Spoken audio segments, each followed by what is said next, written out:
Look, we all love wrestling here, right? It's one of those things that can just take you and steal you away for a moment, and suddenly you're in this amazing, like, superhero world. But they're real. They're real people. They're right there. You can see them. However, wrestling is not a perfect sport, and it's certainly not a perfect industry. In today's video, we're going to be going over my top 5 pet peeves for wrestling in general. It doesn't have to be purely about the wrestling or purely about a certain company. It's more of a holistic look at the entire wrestling industry. Starting off the list at number 1 is probably my most controversial, because a lot of people seem to feel this way. It's a need for a clear heel versus a clear babyface.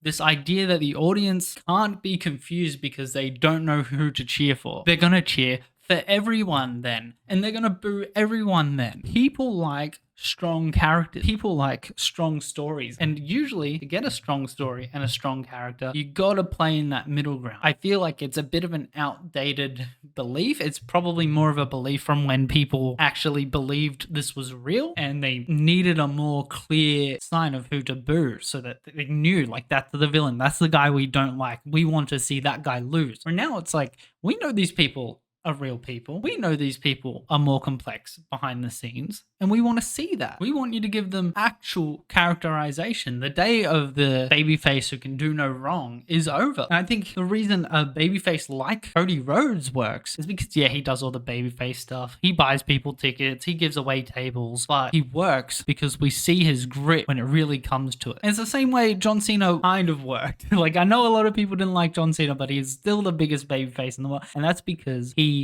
showed his grit. He showed perseverance. He wasn't afraid to bleed. He wasn't afraid to work hurt. You shouldn't have to do that stuff to elicit that reaction, but it adds character. And if you're just a babyface for the sake of being a babyface, and yeah, I'm nice and I like everyone, it doesn't work for me. And it shouldn't work for most people. I don't think it did. I think we had a long era where the babyfaces were just happy-go-lucky dudes and the heels were just kind of mean. And it didn't work. And a lot of people, including myself, became disenfranchised and stepped away from the product. And the number 2 pet peeve is pretty easy one, and that's tribalism. I am so sick of hearing about ratings every week. I'm so sick of hearing if someone has a bad show on Twitter, and it just becomes this weird, gross cesspool of AEW is where real wrestling is. I know AEW actually sucks and it's for old people. It's wrestling. It's all stupid. Enjoy it. Have fun. Don't take this stuff too seriously, guys. We got people in masks running around. We've got just the dumbest stuff happening. It's okay. It's fine. It's not that deep. If you like one show over the other,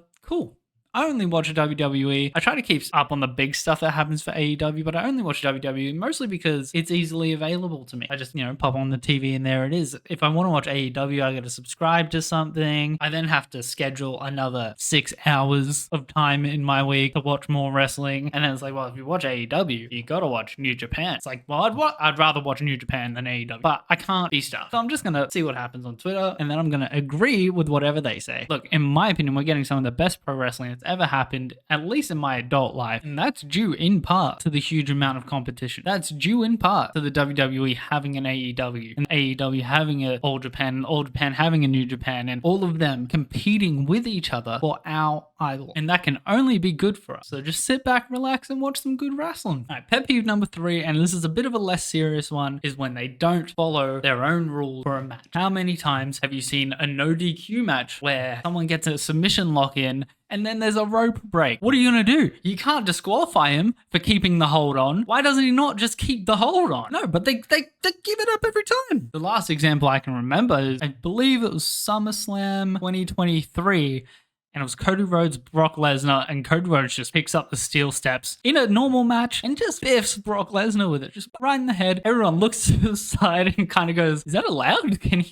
Can he do that? And no one bats an eye at that. The ref just stares at him lovingly and then moves on. And this only annoys me because I believe playing within the limitations of your match type and seeing how far you can bend the rules but not break them is kind of what makes this art form so special. That's the pressure that makes a diamond in some of these matches. And seeing it get pushed around too much is a bit disrespectful to the fans who are watching. It kind of kills that suspension of disbelief because you're like, oh, well, that's just not how that works. It's not taking it too seriously. It's like, you said this is how this works, and now you're going against that. And pet peeve number 4, and this one really gets me sometimes is the dirt sheets and more so the spoilers. The dirt sheets, I mean, I kind of just read whatever they say. If they say there's some drama backstage, and then I just kind of let it go because I don't care unless it's like a really serious accusation. But the spoilers and just like, why you guys love this industry just as much as we all do. You guys are so involved in it. You know that they don't want this stuff out there. They don't want you to know that CM Punk is backstage. They don't want you to know that Batista's back there. You heard Batista's back there? Keep it to yourself. I don't want to hear it. But you can't avoid for an entire show. You have to stay off of Twitter if you think there's going to be a big surprise, especially when the Royal Rumble comes around. It's like, don't even bother. Just turn your phone off. And there's so many surprises that have been soured all because they want to be the first to publish the story. They want the clicks, they want the reads, they want the subscriptions, that they don't mind ruining this moment for a lot of people. And that's kind of lame and kind of weird, and I hate it. We're going to leave number 5 on another more lighthearted one. I don't like ref bumps. Now look, I get it. Look,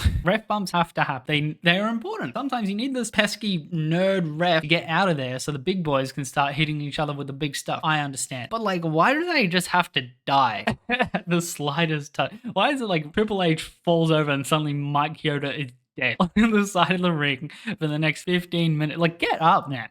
Get up. He didn't hit you that hard. It's fine.